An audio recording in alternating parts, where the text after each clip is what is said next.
Bones a todos y toes. Aquí seguimos en Xixón y güey vamos a entregar a la gente que camienta acerca del uso del mascarito. La verdad es que el mascarito a veces, resulta-nos un poco cansado y parece que nos afogamos, pero también es bien necesario para evitar las enfermedades como el COVID y su transmisión. ¿Qué pensáis vosotros? Entamamos. ¿Hasta cuándo cree usted que usaremos el máscaro? ¿El? La mascarilla. Ah, la mascarilla. Uy, 2022 fijo todo entero.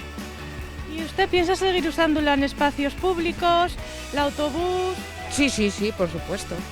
Vale. Sí. ¿De dónde son? De Madrid. De Madrid. Ujú. Bueno, pues estoy en una cadena asturiana que llama Presta, así que saludos para Madrid. Muchas gracias. Hola, buenas, ¿quieren responder una pregunta? Vale, gracias, buenos días, hasta yo. Vale.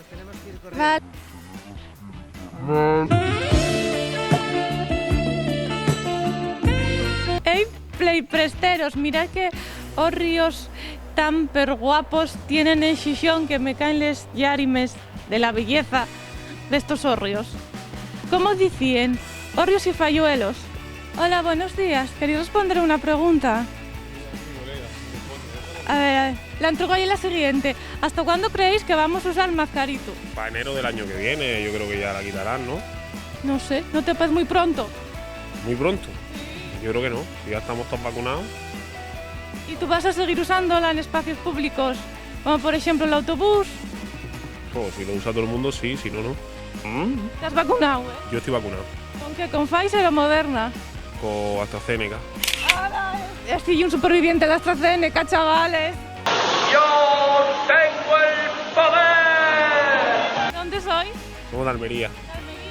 Bueno, está bien, ¿y qué os parece? Pues muy bonito. Muy bonito. Ya tomaste sidra, ¿eh? La hemos probado, pero bastante. Vale, pues muchas gracias. Hasta luego.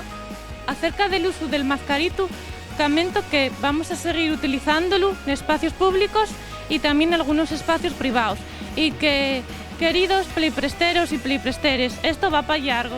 Vecinos.